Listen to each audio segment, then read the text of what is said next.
નમસ્કાર મિત્રો, વર્લ્ડ ઇનબોક્સમાં આપ સૌનું ખૂબ ખૂબ સ્વાગત. તાજેતરમાં કરંટની એક મેટર આપણી પાસે આવી કે વડાપ્રધાન નરેન્દ્ર મોદીએ નીતિ પંચનું પુનર્ગઠન કર્યું, એટલે કે નીતિ આયોગનું પુનર્ગઠન કર્યું. આ નીતિ પંચનું નામ આપણે સૌ યાદ રાખેલું જ, ફરી એક વખત યાદ કરી લઈએ. National institution for transforming India, એટલે કે NITI.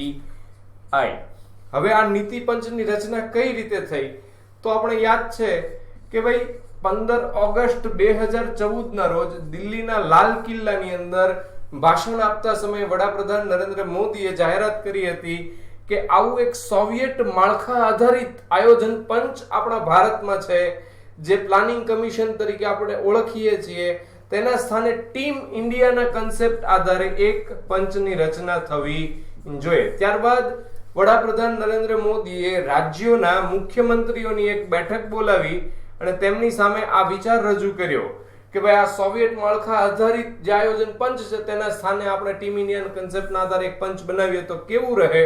તેમાં આ રાજ્યોના મુખ્યમંત્રીઓએ હકારાત્મક ભાવ દર્શાવતા આ નીતિ પંચ છે તે અમલમાં આવ્યું. નીતિ પંચની રચના છે તે 1 જાન્યુઆરી 2015 ના રોજ થઈ હતી, એટલે કે 2015 ના નવા વર્ષની અંદર વડાપ્રધાન મોદીએ દેશને આ નવા નીતિ પંચની ભેટ આપી હતી.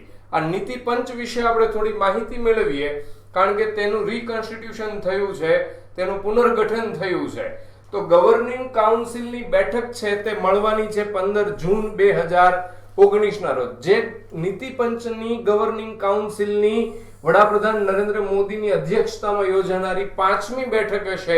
તો આપણે પ્રથમ બેઠક ક્યારે યોજાઈ હતી તે યાદ કરી લઈએ. ગવર્નિંગ કાઉન્સિલની 8 ફેબ્રુઆરી 2015 ના રોજ તેની અધ્યક્ષતા પણ વડાપ્રધાન નરેન્દ્ર મોદીએ કરી હતી. આ ગવર્નિંગ કાઉન્સિલ છે તે નીતિ પંચની એક મુખ્ય, એટલે કે ટોપ બોડી કહી શકાય, જેમાં કોનો સમાવેશ થતો હોય છે તો કે દરેક રાજ્યોના મુખ્યમંત્રીઓનો સમાવેશ થતો હોય છે. પરીક્ષામાં અનેક વખત પૂછાયેલો પ્રશ્ન છે, આપણે અંતમાં એ પણ જોઈએ પ્રશ્નો પરીક્ષામાં પૂછાયેલા. તો આ ગવર્નિંગ કાઉન્સિલમાં દરેક રાજ્યોના મુખ્યમંત્રીઓ, કેન્દ્ર શાસિત પ્રદેશો છે તેમના લેફ્ટનન્ટ ગવર્નરના, પણ તેમાં દિલ્હી અને પુડુચેરી છે તેને અપવાદમાં રખાયેલા છે, કારણ કે ત્યાં આગળ મુખ્યમંત્રીઓ છે, અને એક આંદામાન અને નિકોબાર ટાપુના લેફ્ટનન્ટ ગવર્નરનો. આ 3 આવું બાબતો મળીને ગવર્નિંગ કાઉન્સિલની રચના થયેલી છે, જે નીતિ પંચની મુખ્ય એક ટોપ બોડી કહી શકીએ આપણે.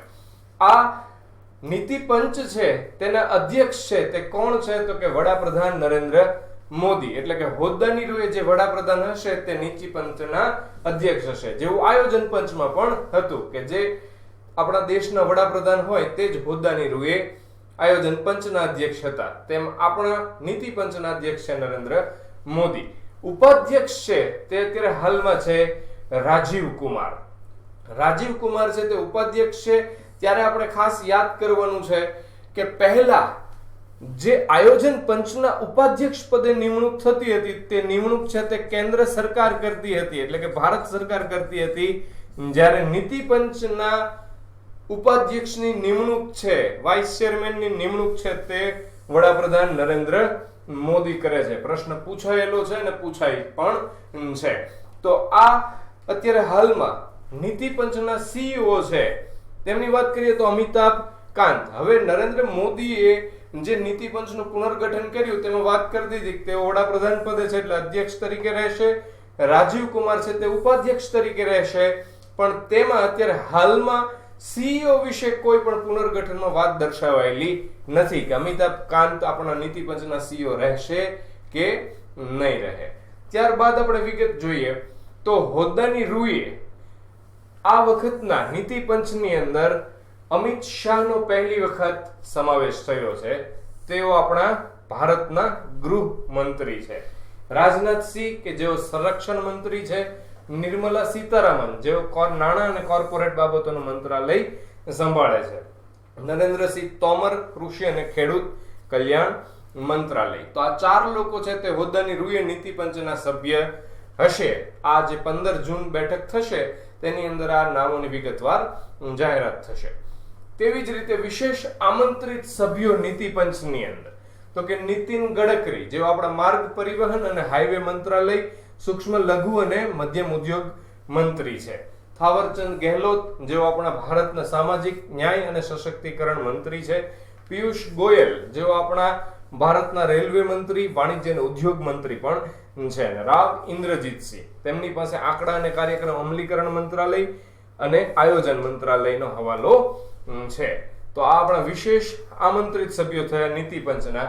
ત્યારબાદ પૂર્ણ સમયગાળાના સભ્યો, જેમાં વીકે સારસ્વત, રમેશચંદ કે જેઓ કૃષિ નિષ્ણાંત છે, અને વિનોદ પોલ. આ પહેલા એમ કહેવાતું કે નીતિ પંચમાં પૂર્ણ સમયગાળાના સભ્યો છે તેની સંખ્યા 4 રાખવામાં આવી હતી. એટલે કે આમાં એક આ 3 લોકો તો હતા જ, પણ એક સભ્ય હતા વિવેક દેબેરોય, જેની આ વખતેના રીકન્સ્ટિટ્યુશનમાં કોઈ પણ જાતનો ઉલ્લેખ કરવામાં આવેલો નથી. ત્યારબાદ આપણે વિગત મેળવીએ. પરીક્ષામાં અનેક વખત નીતિ પંચની પહેલો છે તે પૂછાયા કરતી હોય છે. તો આ વિગત છે આપણે એક વખત કાને પડેલી હશે તો આપણને ક્યારે યાદ આવી જશે. તો નીતિ પંચે શરૂ કરેલી પહેલોમાં એક digital payment movement Atal innovation mission, ખૂબ અગત્યનું, જેના અંતર્ગત અટલ ટિંકરિંગ લેબ નો પણ એક પ્રોગ્રામ ચાલે છે. Task force on elimination of poverty in India, એટલે કે ગરીબી નાબૂદી માટે જે ટાસ્ક ફોર્સ બનાવવામાં આવી હતી તે પહેલ પણ નીતિ પંચ દ્વારા શરૂ થયેલી છે. બીજી છે task force on agriculture development, કૃષિ વિકાસ માટે જે એક ટાસ્ક ફોર્સ બનાવવામાં આવી હતી તેને પણ નીતિ પંચે શરૂ કરી હતી. આ બંને છે તે આપણા ભારતના આ નીતિ પંચના જે પ્રથમ ઉપાધ્યક્ષ હતા, વાઇસ ચેરમેન હતા અરવિંદ પનગઢિયા, અને આપણા ભારતના પ્રથમ નીતિ પંચના પ્રથમ સીઈઓ કહીએ તો તેઓ હતા સિંધુશ્રી ખુલ્લર. તો આ જે બંને ટાસ્ક ફોર્સ છે તે અરવિંદ પનગઢિયાની અધ્યક્ષતામાં રચાયેલી હતી. તેવી જ રીતે નીતિ પંચે ટ્રાન્સફોર્મિંગ ઇન્ડિયા લેક્ચર સિરીઝ પણ શરૂ કરેલી છે. Sustainable action for transforming human capital, આ એક 7 પહેલ છે જેનું પૂરું નામ પણ પરીક્ષામાં પૂછાય છે, sustainable action for transforming human capital. તો આ 7 પહેલ પણ નીતિ પંચે શરૂ કરેલી છે. નીતિ પંચ તો આપણા ભારતની થિંક ટેન્ક કહેવાય છે. મુખ્યત્વે તેની રચના શા માટે કરવામાં આવી હતી તો કે આયોજન પંચ છે તે પંચવર્ષીય યોજના બનાવતું, તેના સ્થાને આપણી આ નીતિ પંચ છે તે વિશેષ કામગીરી કરીને 15 વર્ષના વિઝન ડોક્યુમેન્ટ તૈયાર કરી શકે. આગામી સમયગાળા એક સાથે 3 પંચવર્ષીય યોજનાઓનું કાર્ય થાય તેના માટે જ, અને આપણું આયોજન છે તે મજબૂત બને તે માટે આ નીતિ પંચની આમ તો રચના થઈ હતી તેમ કહેવાય. તો આ નીતિ પંચની મુખ્ય પહેલો છે તેમાં development support service to states for developing infrastructure, એટલે કે ઇન્ફ્રાસ્ટ્રક્ચરનું માળખું સુધારવા માટે રાજ્યોને મદદ માટેની એક પહેલ. એક ભારત શ્રેષ્ઠ Bharat, public private partnership in health, એટલે કે આરોગ્ય ક્ષેત્રમાં જાહેર ખાનગી ભાગીદારી. ત્યારબાદ public private partnership in health આપણે જોયું, સ્ટેટ હ્યુમન ડેવલપમેન્ટ રિપોર્ટ. તેવી જ રીતે transforming of 115 identified aspirational districts. તો ભારત સરકારને એમ લાગે છે કે આપણા જે ભારતભરના જે જિલ્લાઓ છે તેની અંદરથી 115 એવા ઓળખી કઢાયેલા જિલ્લાઓ છે કે જે થોડા પ્રમાણસર નબળા છે કે પછાત છે. તો આવા જિલ્લાઓને વધુ નાણાકીય થોડી જોગવાઈ કરી શકાય, તેમને વધુ આગળ લાવી શકાય, પ્રવાહમાં લાવી શકાય, તે માટે આ 115 જિલ્લાઓને એસ્પિરેશનલ જિલ્લાઓ જાહેર કરવામાં આવેલા છે. તેવી જ રીતે નીતિ પંચે Atal incubation centres, Atal grand challenge awards, India innovative index, performance on health outcome reference guide book પણ નીતિ પંચ છે તે જાહેર કરે છે. મેન્ટર ઇન્ડિયા કેમ્પેઇન પણ નીતિ પંચ ચલાવે છે. તો આ નીતિ પંચની મુખ્ય પહેલો હતી. ત્યારબાદ આપણે વિગત જોઈએ કે નીતિ પંચ છે તે કેટલા વિભાગોનું બનેલું છે જ્યારે તેની રચના થઈ હતી ત્યારે. તો કહેવામાં આવે છે કે પ્રથમ ભાગ છે ઇન્ટરસ્ટેટ કાઉન્સિલ ના આધારે તેનો ભાગ છે. બીજો ભાગ લાંબા ગાળાની યોજનાઓ બનાવવા અને તેની દેખરેખ માટેનો એક ભાગ છે. અને ત્રીજો ભાગ છે નીતિ પંચનો જે ડાયરેક્ટ બેનિફિટ ટ્રાન્સફર એટલે કે ડીબીટી યોજના અને unique identification authority of India UIDAI, આપણો આધાર કાર્ડની જે યોજના છે તે બે યોજનાઓને મળીને બનાવવામાં આવેલું. આવા નીતિ પંચ છે તેના 3 વિભાગ હતા, જેમાં પણ ભવિષ્યની અંદર સુધારો થઈ શકે છે. ત્યારબાદ જોઈએ કે જે આયોજન પંચ છે તેના સ્થાને આ નીતિ પંચની રચના થયેલી છે. તો આયોજન પંચ ક્યારે રચાયું હતું? તો કે 15 માર્ચ 1950 ના રોજ આયોજન પંચ પ્લાનિંગ કમિશનની સ્થાપના થઈ હતી. જે આયોજન પંચનો પાયો આપણા વડાપ્રધાન જવાહરલાલ નહેરુએ રાખ્યો હતો અને આ આયોજન પંચના પ્રથમ અધ્યક્ષ પણ છે તે આપણા વડાપ્રધાન જવાહરલાલ નહેરુ હતા. તો આ આયોજન પંચ છે તે શું મુખ્ય કાર્ય કરતું? તો કે પંચવર્ષીય યોજના બનાવતું. તો 12 જેટલી પંચવર્ષીય યોજના બનાવી અને 6 જેટલી વાર્ષિક યોજના બનાવનાર આયોજન પંચ છે તેવા 65 વર્ષના જૂના પંચને વડાપ્રધાન નરેન્દ્ર મોદીએ ફેરવી અને તેનું રૂપાંતરણ કરી દીધું નીતિ પંચમાં. એટલે કે આયોજન પંચ બંધ થઈ ગયું અને નીતિ પંચ ફરી શરૂ થઈ ગયું. પ્રથમ પંચવર્ષીય યોજના 1951 માં શરૂ થઈ હતી. આયોજન પંચમાં પણ એક અધ્યક્ષ અને એક ઉપાધ્યક્ષ હતા. પણ અહીં વિગત આપણે પહેલા પણ ચર્ચા કરીને ફરી વખત તમને યાદ કરાવું છું કે આયોજન પંચના ઉપાધ્યક્ષની નિમણૂક કેન્દ્ર સરકાર કરતી હતી અને નીતિ પંચના ઉપાધ્યક્ષની નિમણૂક વડાપ્રધાન કરે છે. આ આયોજન પંચ છે તેમાં જે ઉપાધ્યક્ષ હતા તેને કેબિનેટ કક્ષાના મંત્રીનો દરજ્જો આપવામાં આવતો કે કેબિનેટ કક્ષાના મંત્રી સમાન હતા. આયોજન પંચની પૈતૃક સંસ્થા છે તે નાણાં મંત્રાલય હતી. દરેક પંચવર્ષીય યોજનાની શરૂઆત નવા નાણાકીય વર્ષ એટલે કે 1 એપ્રિલ થી થતી હતી.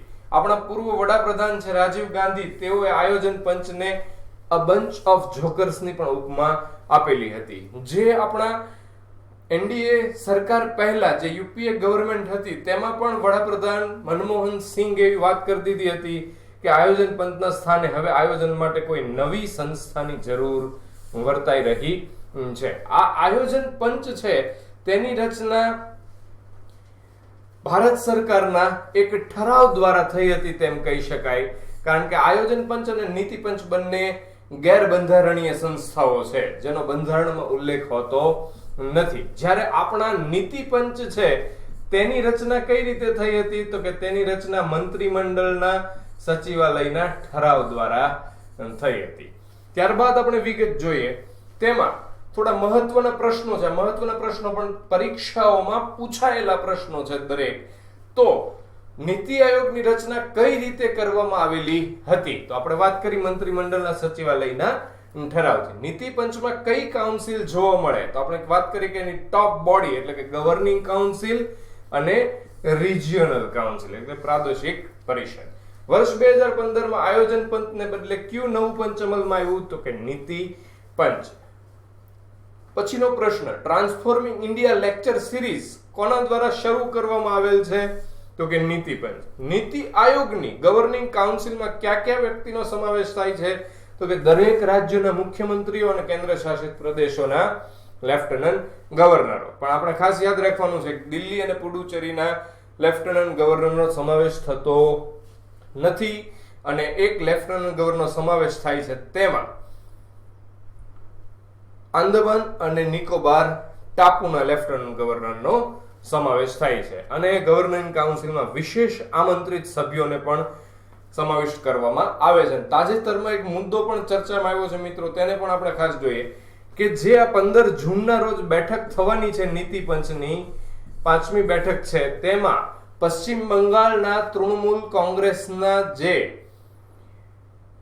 મુખ્ય વ્યક્તિ છે મમતા બેનર્જી, જેને મમતા દીદી તરીકે પણ ઓળખાય છે, તેઓએ આ બેઠકમાં ભાગ લેવાની મનાઈ કરી દીધી છે અને તેઓએ આ બેઠકને ફ્રૂટલેસ ગણાવી દીધી છે અને કીધું કે હું આવી શકીશ નહીં.